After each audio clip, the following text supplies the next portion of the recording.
안녕하십니까. 여러 선생님들 만나 뵙게 돼서 굉장히 반갑습니다.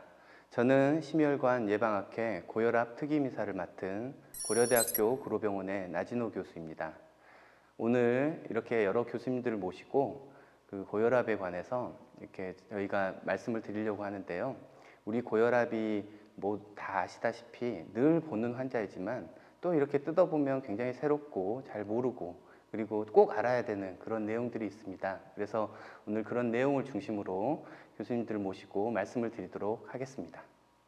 오늘 모신 교수님을 소개해 드리도록 하겠습니다. 제일 오른쪽부터 연세대학교 원주 세브란스 기독병원 순환기내과 손정우 교수님이십니다. 반갑습니다. 반갑습니다. 그리고 중간에 계신 교수님은 서울대학교 보라매병원 순환기내과의 김학령 교수님이 되겠습니다. 반갑습니다. 오늘 이 두 교수님을 모시고 여러 가지에 대해서 같이 강의도 잠깐 짧은 강의도 들어볼 거고요. 그거에 대해서 토론도 잠깐 하는 시간을 가지도록 하겠습니다. 먼저 첫 번째 토픽을 한번 보도록 하겠습니다. 안녕하십니까. 보라매병원 순환기내과 김학령입니다. 오늘 제가 말씀드릴 내용은 고혈압의 현황 및 가이드라인에 관한 것입니다.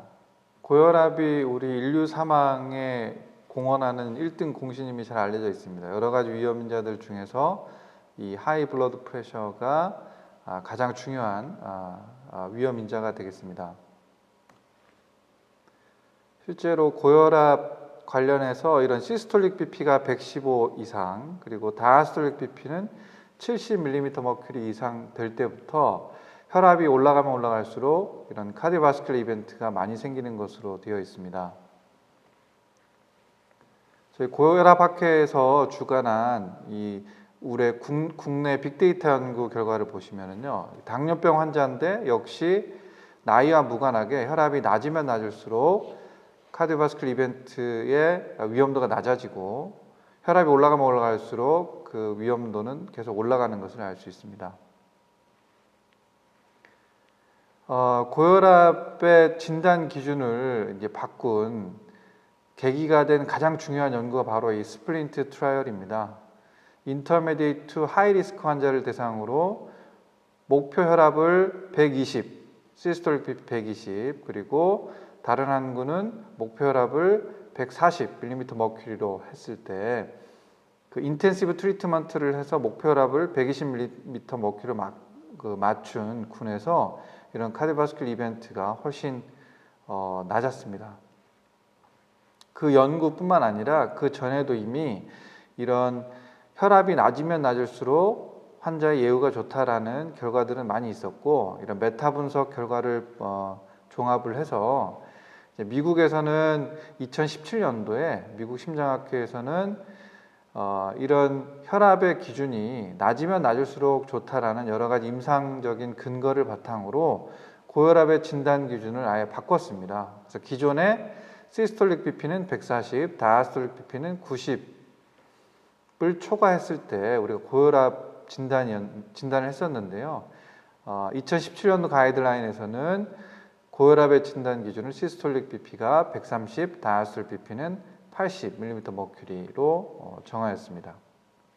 그 다음 연도에 나온 2018년도 ESC 가이드라인에서는 고혈압의 진단 기준은 기존과 동일하게 140에 90으로 맞추었습니다. 하지만 스플린트 연구라든지 기존의 연구 결과를 바탕으로 고위험 환자의 경우, 당뇨병이 있거나 CKD가 있거나 관상동맥 질환, 스트로크 있는 경우에는 타겟 BP를 130에 80 정도로 낮추자고 권고를 하고 있고, 유럽 가이드라인에서는 특히 이런 나이에 따라서 고령인 경우에는 가급적 혈압을 너무 많이 낮추지 말아라 라고 권고를 하고 있고, 나이가 젊은 경우에는 120 근처까지 낮추도록 권고를 하고 있습니다. 국내 2018년도 고혈압학회에서 제시한 가이드라인도 비슷합니다. 그래서 보시면 하이 리스크 페이션트, 리스크를 가지고 있는 고위험 환자의 경우에서는 역시 130에 80으로 목표 혈압을 좀 낮추는 것이 좋고, 하지만 단순 고혈압인 경우에는 목표 혈압을 140에 90mmHg로 맞추고 있습니다.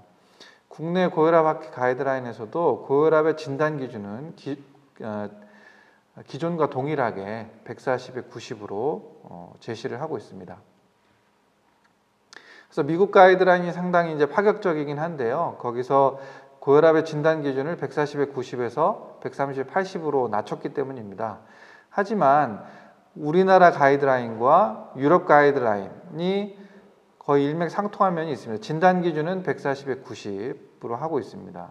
그러면 유럽과 우리나라, 미국 가이드라인에 뭔가 좀 다르지 않느냐라고 하시겠지만 진단 기준은 다르지만 이런 고위험 환자에서의 목표 혈압은 130에 80 정도로 낮추고 있기 때문에 일맥상통한 결과라고 할 수 있겠습니다.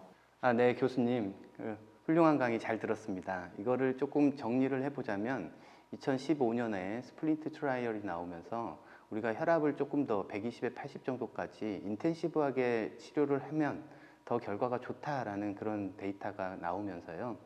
미국에서는 이 데이터를 받아들여서 고혈압의 진단 기준을 140에 90에서 130에 80으로 낮추었죠. 그래서 거의 미국은 이제 그 고혈압의 프리벌런스가 거의 한 47%에 가까운 그런 프리벌런스를 가지게 됩니다. 그래서 다시 말하면 미국의 환자, 미국 사람 중에 2명 중에 1명이 고혈압이다라고 그렇게 됐기 때문에 그 당시에 그 미국에 있어서도 사회적 반향이 굉장히 컸던 걸로 기억을 하고 있습니다. 그래서 이제 유럽과 우리나라는 어떻게 할 것인가가 이제 그런 건데요. 그 당시에 이제 우리나라가 먼저 가이드라인을 그 다음 해에 발표를 하는데 우리나라는 그대로 140에 90을 고혈압의 진단 기준으로 하게 되고요. 그 이어서 발표가 되는 유럽 가이드라인에 있어서도 130에 80으로 그대로 유지를 하게 됩니다. 그래서 140에 90이죠. 140에 90으로 유지를 하게 됩니다. 그래서 미국만 고혈압의 진단 기준이 130에 80이고요. 우리나라와 유럽은 140에 90이라는 그런 진단 기준을 그대로 갖추게 되는 것이 되겠죠. 김한규 교수님 강의하시다가 보니까 아까 그 유럽 가이드라인에 있어서 혈압을 좀 떨어뜨리는 고위험군 환자에서는 130, 80 미만으로 떨어뜨리는 게 좋다라고 얘기를 하셨는데 더 어디 이하로 더 떨어뜨리면 안 된다 이런 얘기가 좀 나오지 않습니까? 그걸 잠깐 얘기를 해주시죠. 네, 맞습니다.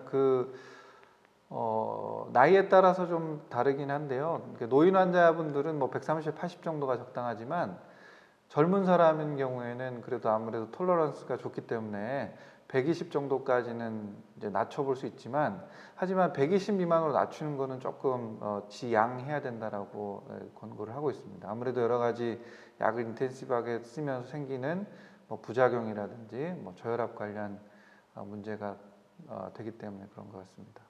네.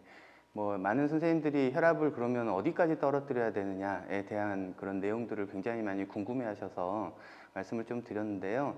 이 유럽 가이드라인이 최초로 저와 어디까지 떨어뜨린 것인가에 대한 것까지 조금 말이 있었기 때문에 아마 제가 잠깐 코멘트를 드렸습니다.